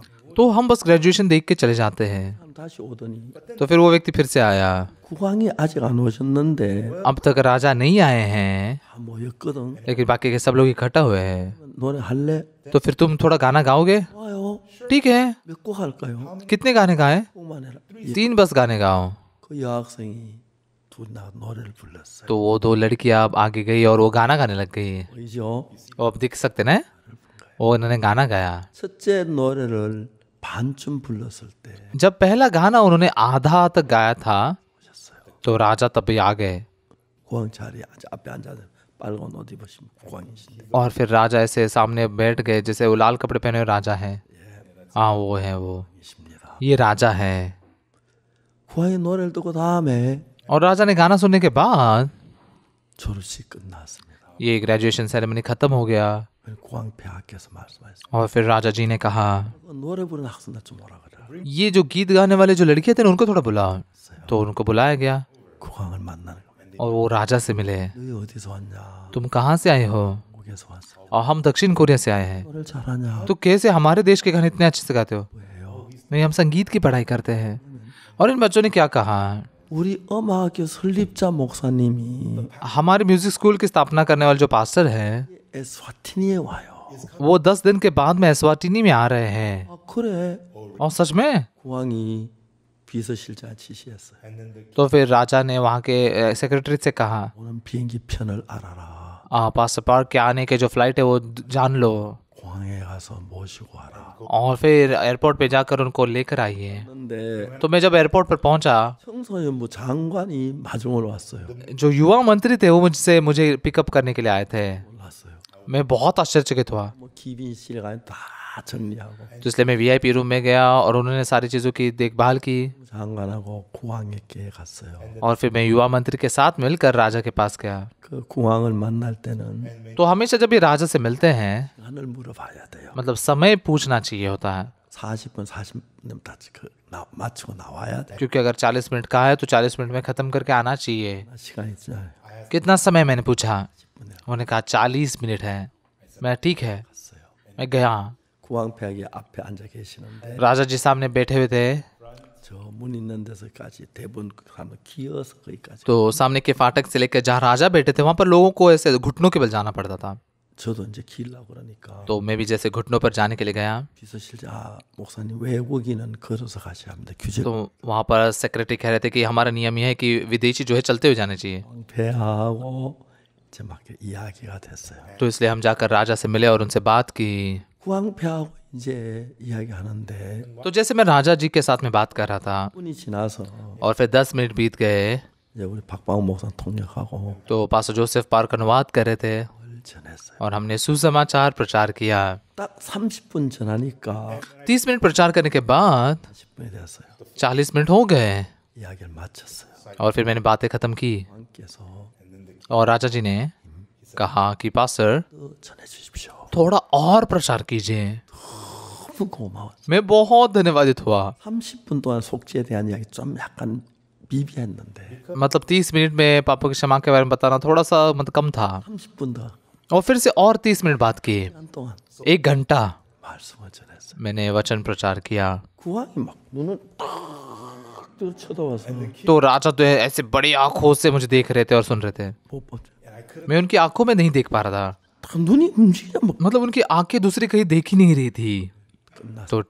तो फिर ऐसे खत्म हो गया। 그래서 राजा ने 목사님 कहा कि पास्टर 한 번 더 말씀 전해주십시오. एक और बार वचन प्रचार कीजिए। 30분을 3번 말씀을 전해. तो 30 मिनट के लिए तीसरी बार मैंने वचन प्रचार किया 제가 막 감격스러워. तो मेरा मन बहुत छू लिया गया। 말씀이 들어가는 거예요. और राजा जी के मन में वचन प्रवेश करने लगा। 오늘 받으셨어요. उन्होंने उद्धार पाया, 죄 सा함을 받으시고. पापों की क्षमा पाई। 그래서 제가 30분 3번 딱 끝나니까 तो 30 मिनट के लिए 3 बार प्रचार करने के बाद 왕께서 말씀을 하셨습니다. राजा जी बोले, 목사님, पास्टर 목사님은 참된 하나님의 종이십니다. पास्टर आप परमेश्वर के सच्चे दास हैं। 제가 땅을 드리겠습니다. मैं आपको जमीन दूंगा, 여기다 아이와이프 센터를 지어세요. वहाँ पर आप IVF सेंटर बांधिए। 그래서 이제 정부로 땅을 얻었어요. तो इसलिए हमने वो सरकार से जमीन पाई, 그 시내는 아니고 약간 변두리인데 लेकिन वो शहर में नहीं थी, थोड़ी पहाड़ी इलाके में थी। 제가 고왕에게 말씀을 드렸어요. तो मैंने राजा जी से कहा, 우리 학생들은 차가 없기 때문에 हमारे विद्यार्थियों के पास गाड़ी नहीं है, 찾아오기 어려운데 तो इसलिए बाहर उनको जाना मुश्किल है। 중심부는 아니라도 시내에다 땅을 달라고. तो इसलिए शहर में अंदर ऐसे कोई जमीन दीजिए प्लीज। 거기는 정부 땅이 없었어요. असल में वहां पर सरकार की कोई जमीन नहीं थी, 개인 땅이 있는데 राजा की व्यक्तिगत जमीन थी। 땅을 15,000평을 주. उन्होंने वहां पर 15 एकड़ जमीन हमें दे दी। 제가 가서 보니까 땅이 너무 좋아요. तो मैंने जब जाकर देखा वो जमीन बहुत अच्छी थी 너무 아름다웠어요. और वहाँ के पहाड़ बहुत सुंदर थे। 제가 이야기를 했어요. तो मैंने उनसे कहा, 제가 그 진짜 전부 땅을 깎아가지고 센터를 지으려고 했는데 तो मैंने सोचा कि उस जमीन को पूरा से सपाट बनाकर वहाँ पर सेंटर बनाएंगे, 너무 좋아서 लेकिन वहाँ पर दृश्य बहुत ही अच्छा था। 그 나무를 깎기가 아깝다고. तो वहाँ पर के पेड़ बिल्कुल काटना ही नहीं चाहता था। 3만 평을 주시면 तो अगर आप 30 एकड़ जमीन हमें देते हैं, 경치를 그대로 살려놓고 तो वहाँ पर के सारे जो दृश्य झाड़ियाँ है वो सब ऐसे रखे 지켰다. और फिर उसके अनुसार हम बिल्डिंग बांधेंगे। तो 평을 주셨어. राजा जी ने 30 एकड़ जमीन दी। 공사가 시작됐어요. अभी वहाँ पर काम शुरू हो चुका है। 좀 들긴 하지만 हाँ, हालांकि उसके लिए पैसे लगते हैं, 야게요 날 보고 목사님 집을 지으세요. लेकिन राजा ने कहा कि पास्टर आपका घर बांधिए। 지금 호텔에 주무시 목사님 집에 주무십시오. तो जब कभी आएंगे तो आप होटल पे नहीं, आपके घर पर रहिए। 너무너무 비하는 거예요. वो बहुत ऐसे परवाह कर रहे थे। 한 번 이제 국왕 국모님이 삼성병원에 치료를 받으러 한국에 오셨는데 तो एक बार राजा जी उनकी माँ जो है कोरिया में सैमसंग अस्पताल में इलाज के लिए आए थे। 국왕 국모님이 오시는데 तो राजा जी उनकी माँ आई थी, 국원이 70명이에요. उनके साथ में 70 लोग आए थे। 호텔 하나 빌려 가지고 तो उन्होंने एक होटल पे किराए पे लिया 무릎 꿇고 있고 और सभी लोग पैसेज पे से घुटनों पे थे 방 안에 계시고 और राजमाता वो कमरे के अंदर थी। 제가 이제 국왕폐하께서 저를 보고 तो राजा जी ने मुझे देखकर 부모님이 가 좀 도와달라고 그랬어요. उन्होंने कहा कि जाकर आप राजमाता की मदद कीजिए। 달라고 하니까 तो मैं जब जाने की कोशिश कर रहा था 막는 거예요. तो वहाँ के कर्मचारी मुझे रोक रहे थे। 그날은 어디 갔다 와가지고 तो उस दिन मैं कहीं जाकर आया था, 갔는데 बहुत देर से गया, 그래서 막 돌아다니고 그랬어요. मतलब विदेश में ऐसे ऐसे घूमते ऐसा होता है ना। 지금 가는데 लेकिन सारे काम खत्म करके मैं गया 공주님이 가는 걸 봤어요. और मैंने देखा कि राजकुमारी वहां से जा रही है। 공주님 그때 나를 목사님 왔다. तो राजकुमारी को मैंने पुकारा तो उन्होंने मुझे पहचाना। 대사가 담당하더라고. तो वहां पर ये जो एक राजदूत इधर इंचार्ज थे, 그 대사를 좀 만나게 되었어요. तो मैंने कहा कि मुझे राजदूत से मिलने दीजिए। तो मैं मिला। 국왕폐하께서 तो राजा जी ने उससे 어머니를 좀 돌봐드리라고 했다. ये कहा कि राजमाता की थोड़ी देखभाल करें, 만나야 한다. उनसे मुझे मिलना ज़रूरी है। 그래서 아무 소리 없이 그때부터 तो राजदूत ने कुछ भी नहीं कहा। तब से 복음도 전하고 मैंने राजमाता को सुसमाचार भी प्रचार किया। 구왕패하고 참 좋은 관계를 가지고 तो इस प्रकार से वो राजा के साथ अच्छा रिश्ता बन सका। 제가 구왕패에게 얘기했어요. तो मैंने राजा जी से कहा, 우리 교회는 아주 전문적인 의사가 있어요. राजा जी हमारे चर्च में बहुत ही माहिर डॉक्टर्स हैं 저 우리 전홍준 박사 내과 의사 아주 세계적으로 유명한 분이고 और डॉक्टर झनोंग जो है इंटरनल मेडिसिन के लिए पूरी दुनिया भर में मशहूर है। 황효정 장로 한의학과의 세계적으로 유명. और एल्डर ह्वान योंग जो ये ओरिएंटल मेडिसिन में बेहतरीन है। 그다음에 저 뭡니까 그 이성호 박사 और फिर डॉक्टर ईसोंग हो, 앞니 빼고 박는데 세계 최고. मतलब वो आगे के दांतों को ऐसे ठोकने में बेहतर है, सबसे बेहतर है दुनिया में। 그 누굽니까 김소원 자매 और फिर किम सोन बहन, और वो गायनेकोलॉजिस्ट है। 의사 ऐसे 데리고 ऐसे 5 डॉक्टर लोगों को लेकर 하러 갔어요. वहां पर उनके मेडिकल ट्रीटमेंट के लिए गए। 너무 기뻐하시고 राजा जी बहुत खुश हो गए। 왕실 가족들을 तो राजमहल में रहने वाले जो परिवार वाले हैं, 치료를 해줬어요. तो उन सब के लिए हमने इलाज किया। 하고 हमने ये काम 2 साल के लिए किया। 하는데 इस साल भी जाना था, 때문에 못 갔어요. लेकिन इस साल कोरोना की वजह से नहीं जा सके। 그냥 몸을 내놓고 저 황장면 보고 심맥 하락하고 तो राजा जी बस एल्डर वांग इनको कहते हैं, ये लीजिए मेरी पल्स देखिए, बिल्कुल एक जैसे दोस्त के जैसे बात करते हैं। 하는 것들을 제공해줘. और उन्होंने हमें बहुत सारी चीजें भी दी। 에스와티니 모든 교회 목사님들이 और एस्वाटिनी के सारे चर्चेस के जो पास्टर हैं, 구왕패하 그러시니까 वो राजा ऐसा कहते तो 듣고 उन्होंने भी सुसमाचार सुना। 목사님 와서 축하 메시지 간증했죠. 예. तो अभी थोड़े समय पहले हमने एक पास्टर की गवाही भी सुनी जो एस्वाटिनी से थे। 감사한 거예요. वो बहुत धन्यवाद बात है। 우리가 마음껏 일할 수 있도록 तो इसलिए हम जितना चाहे उतना काम कर सके, इसलिए 길을 열어주는 거. उन्होंने सारे मार्ग खोल दिए। 진짜 구왕패하께서 이 제사함의 말씀을 듣고 तो जैसे राजा जी ने पापों की क्षमा के वचनों को सुना, 가신 वो उनका मन बहुत छू लिया गया। 분들 한번 만나면 अगर एक बार राष्ट्रपतियों से मैं मिलता हूँ 이 시간이 40분이고 तो ज्यादा से ज्यादा 40 मिनट मिलते हैं, 짧은 시간이 20분인데 कम से कम 20 मिनट मिलते हैं। 제가 남미 갔을 때는 इस बार जब मैं साउथ अमेरिका गया, 대통령을 만났는데 4 देशों के मैं राष्ट्रपतियों से मिला, 가까이 लगभग 1 घंटे के लिए। 이야기하는 동안 मैं जैसे बात कर रहा था, वो सब 막그 मतलब 구원을 받으셨어요. समय देकर सब पूरा सुन रहे थे और उन सब ने उद्धार पाया। 그다음에 저 페르난도 루고 대통령 구원 받을 때 और फिर 놀라웠어요. जब फर्नांडो लूगो राष्ट्रपति जी ने उद्धार पाया, मैं बहुत आश्चर्यचकित हुआ था। 대통령 बेनिन के याई बोई राष्ट्रपति, 받으셨어요. उन्होंने भी उद्धार पाया। 오시고 싶어한다고 वो कोरिया में आना चाहते थे। 오시려고 하니까 कोरिया में उनको ले आने के लिए जब हमने सोचा, 경호실에서 तो ब्लू हाउस के जो सिक्योरिटी ऑफिसर्स थे, 누가 내면 उन्होंने पूछा कि सिक्योरिटी का पैसा कौन भरेगा। 얼마 전에 कितना पूछा, कितना होगा वो सिक्योरिटी पैसा। 270억인가 그러더라고요. तो उन्होंने कहा कुछ 2 करोड़ 70 लाख होगा। 대통령 갖고 오지 마십시오. मैंने कहा राष्ट्रपति से आप मत आइए, 하고 오십시오. आपका टर्म खत्म होने के बाद आइए, क्योंकि वो सिक्योरिटी के लिए पैसे भरने के पैसे नहीं है हमारे पास। 임기 끝나자마자 और जैसे राष्ट्रपति आई बोई उनका टर्म खत्म हुआ, 일주일도 안 따갔습니다. वो आकर 1 महीने एक हफ्ते के लिए यहाँ पर रह के गए हैं। 저 뭐야 파라과이 페르난도 루고 대통령 और फिर पैराग्वाय के फर्नांडो लूगो राष्ट्रपति 몇 차례 우리를 방문했습니다. कई बार वो हमारे यहाँ पर आए 구원받고 너무 행복해하는 और वो उद्धार पाकर बहुत खुश हुए। 구원은 उद्धार 우리가 하는 게 아닙니다. हम नहीं करते, 구원자가 하는 겁니다. उद्धार करता है। 하면 अगर हम अस्पताल में जाते हैं, 치료하는 게 아닙니다. हम बीमारी को चंगा नहीं करते, डॉक्टर करता है। 구원에는 उद्धार में 구원자가 있고 उद्धार करता एक है 이 구원자가 있어. और उद्धार पाने वाला व्यक्ति है। 그러면 구원자는 उद्धार करता जो है 이제 십자가에 못 박히고 제 구원하신 예수님을 가리키고 वो हमारे पापों के लिए क्रूस पर मारा हुआ यीशु मसीह को दर्शाता है। 구원자가 아니라 हम उद्धार करता नहीं है, 받아야 할 बल्कि उद्धार पाना चाहिए ऐसे उद्धार पाने वाले लोग हैं। 받기 위해서 हमने उद्धार पाने के लिए 구원받기 일을 하면 उद्धार पाने के लिए अगर हम काम करते हैं 구원자가 됩니다. तो हम उद्धारकर्ता बनते हैं। 구원자가 일을 해야 하고 तो इसलिए उद्धारकर्ता ने काम करना है। 피구원자이기 때문에 हम तो उद्धार पाने वाले लोग हैं। 그래서 일을 해서는 안 됩니다. उद्धार पाने के लिए हमने कुछ काम नहीं करना है, 하지 말아야 됩니다. हमने कुछ भी नहीं करना है। 주님이 하신 것을 बस यीशु ने की हुई चीज को 믿음으로 받아들여야 합니다. विश्वास से स्वीकार करना है। 우리가 뭘 하면 तो इसलिए जब हम कुछ करते हैं 자 구원입니다. वो नकली उद्धार है। 구원은 सच्चा उद्धार क्या है? 사는 거, पापों के धोना, स्वर्ग में जाना, 모든 것을 예수님이 대신한 구원자 예수님이 하는 거예요. ये सारी चीजें यीशु मसीह हमारी जगह पर करता है, वो उद्धार करता है।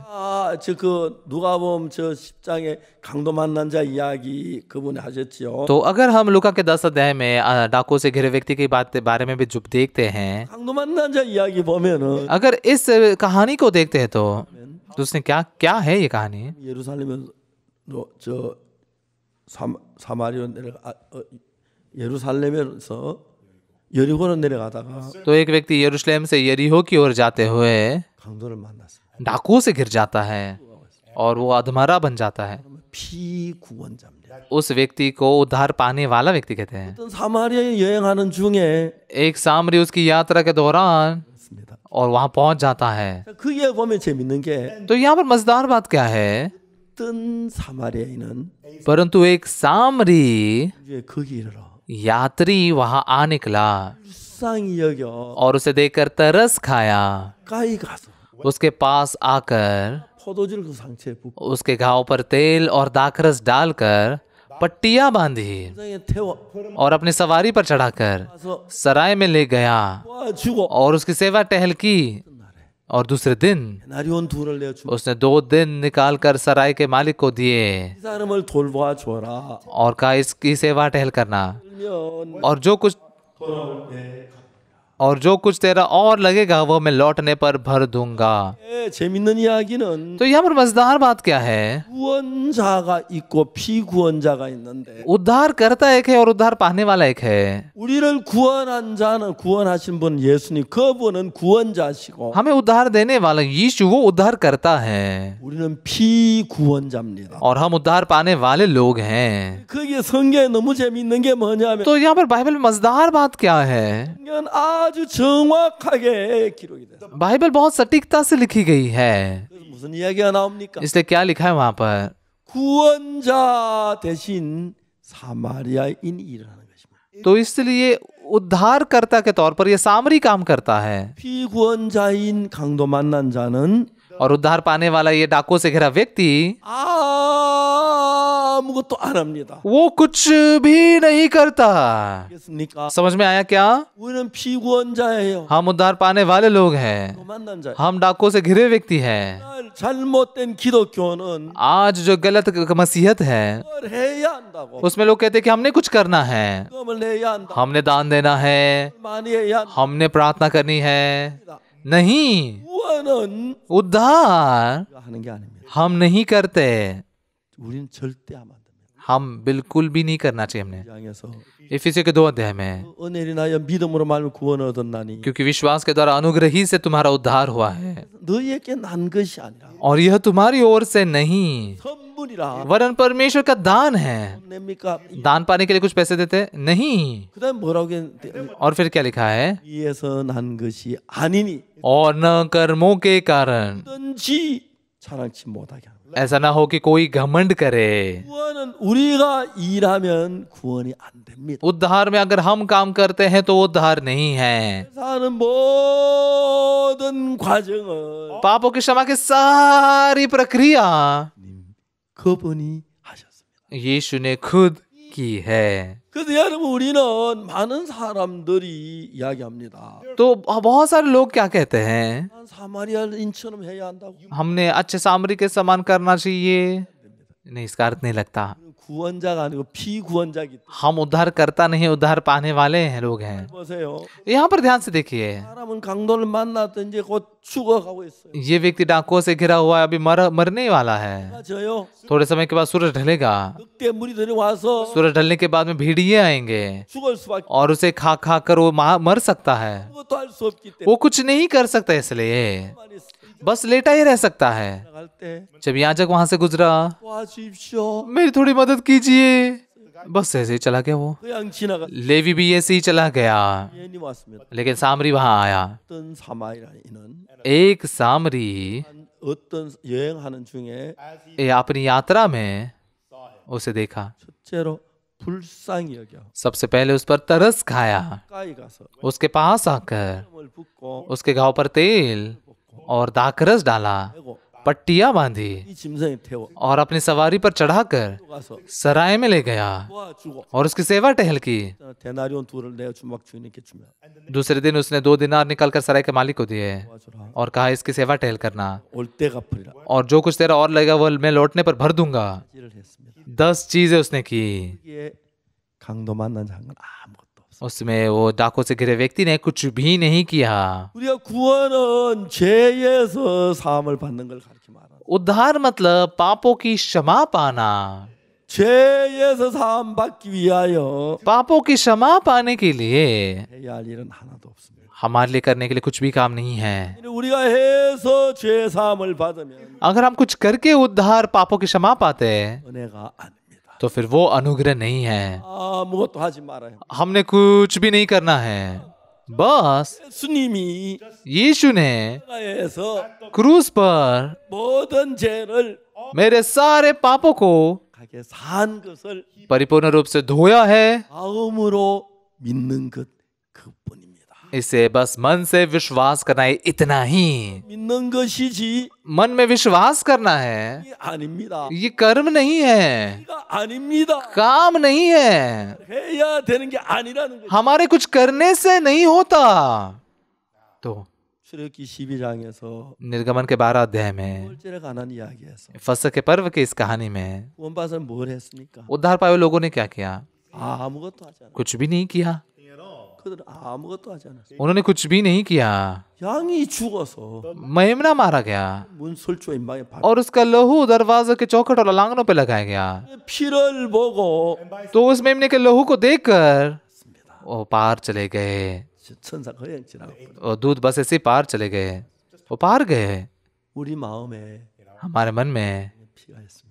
मेमने का लहू है, 내 마음에 있습니다. मेरे मन में है। 내 죄에 대한 생각이 날 때마다 जब भी मेरे मन में पाप की याद आती है, 피 흘려 죽으시면 내 죄가 사해져. यीशु मसीह मरकर मेरे पापों को उसने लहू से धोया है, याद आता है। 은 बाइबल ऐसा कहती है। 오늘 모르는 많은 사람들은 लेकिन आज बहुत सारे लोग 구원받기 뭘 하고 뭘 하고 뭘 해야 하는 वो कहते हैं कि हमने उद्धार के लिए ये करना जरूरी है, 게 그렇지 않습니다. लेकिन ऐसा नहीं है। 구원은 우리 손에 보태면 문제가 됩니다. उद्धार में अगर हम हमारा हाथ डालते हैं तो समस्या बनती है, 은혜기 때문에 क्योंकि वो अनुग्रह है। 일을 하면 은혜가 안 됩니다. अगर हम काम करते हैं तो वो अनुग्रह नहीं है। 하는 자에게는 काम करने वाले के लिए 싹을 은혜로 여기지 않고 빚으로 여기거든요. इसकी मजदूरी देना दान नहीं परंतु हक समझा जाता है। 일을 해서 받으면 은혜가 아니고 빚이 됩니다. अगर हम कुछ काम करके पाते हैं तो अनुग्रह नहीं होता बल्कि हक होता है।